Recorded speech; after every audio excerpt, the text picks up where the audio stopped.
Peter!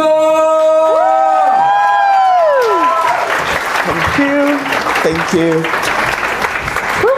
Good afternoon, Peter. Good afternoon. Pleasure to be here with you. Absolutely, I'm very excited to be here. Thank you for being here. So, I've got a few questions I want to ask you about your book. Obviously, you're a published author. Yeah. Give it up for Peter. Woo! Can we buy your book in the building today?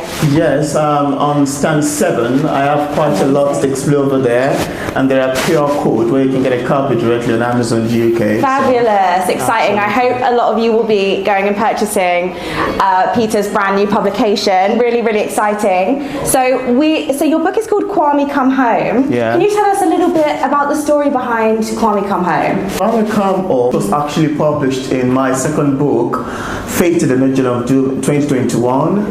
And people who read it back then were like, Peter, can you tell us more what happened to Kwame? Was he ever found? Did he ever come home? And I thought to myself that, okay, I think I need to develop the story of Kwame much further and tell what actually happened to Kwame. Wow. Even though it's made up of 2 series actually. This is the 4th book, and the more I keep writing the story of Kwame, the more it keeps growing in my head and keep expanding. So it's a combination of reality and fiction from a lot of research that I have to make. And I just have to paint the grief of motherhood, the pain of a mother not knowing the whereabouts of her son for many years, what she has been through, things she has to do, the shame she had to endure, and also to know that grief is not just about death. It could also come in form of missing and disappearance. And you've been in that mental state of not knowing where your son is, not knowing if he's alive or dead, and that's quite a lot really. So I observe all of that, and I thought I'm just going to put all of these things down in poetry format. Okay, so it's in poetry format, yeah? Absolutely. Amazing.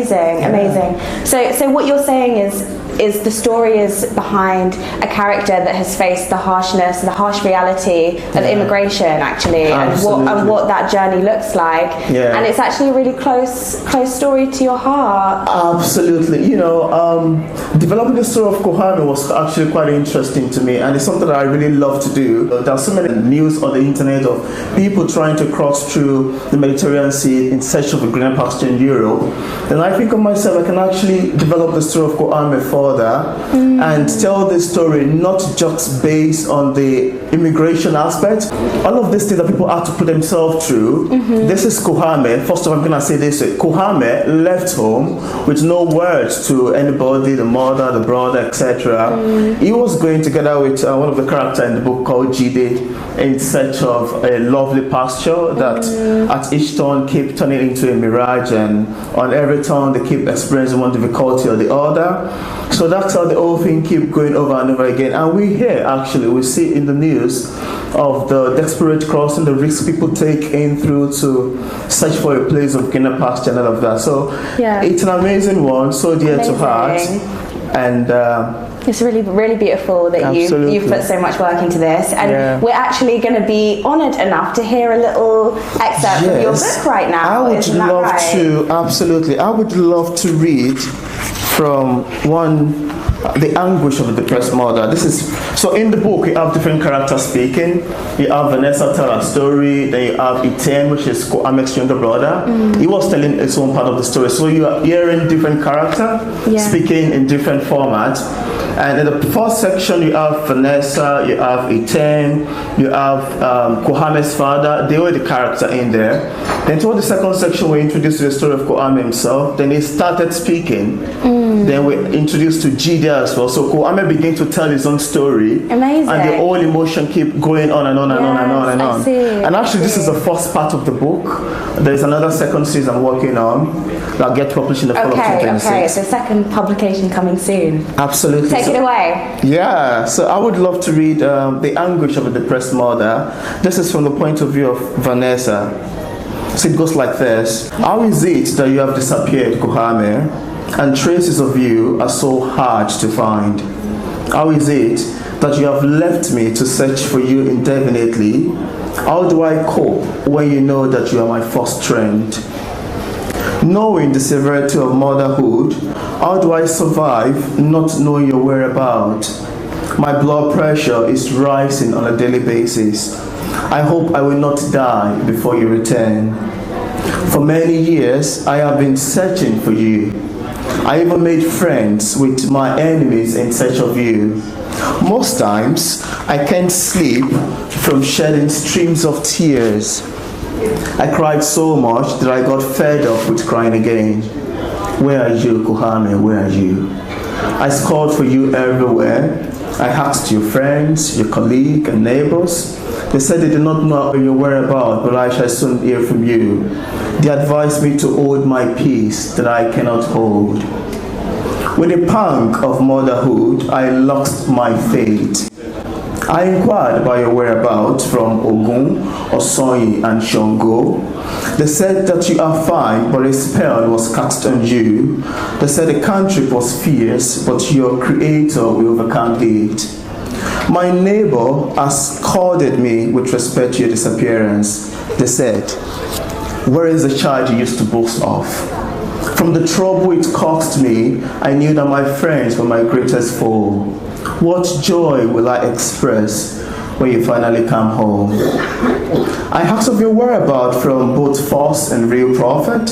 I was camped countless times, but I never mind. I slept under the canopy of sacrifice and deceitfulness, for I was so desperate to have my lovely son back. I am in dear need of the sight of my missing son.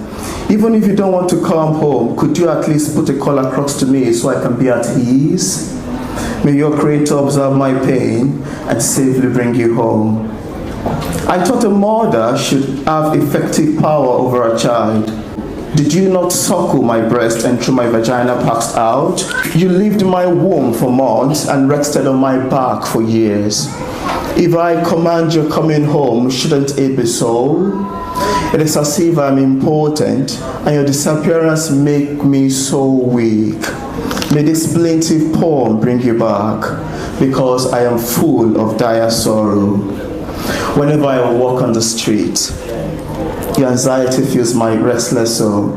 Anytime I see a tall, bearded, handsome young man, I will imagine that it is you.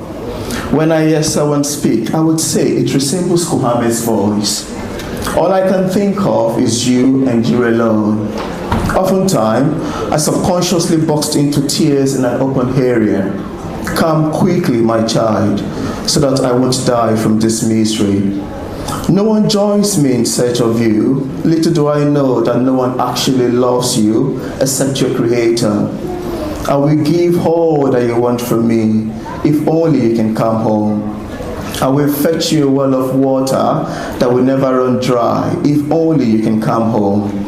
I will do anything a mother would do to make her son happy. Come and restore my stolen joy. Come and cover my unseen nakedness. Come and ease my troubled soul. Won't you come and aid my restless heart? Come, restore peace to my disquietness.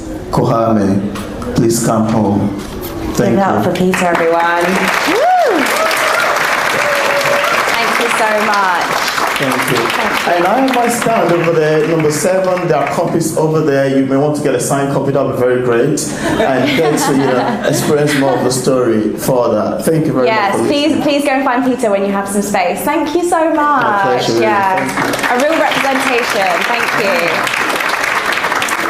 Just goes to show how much soul and creativity goes into that process, you know. Yeah. So thank you.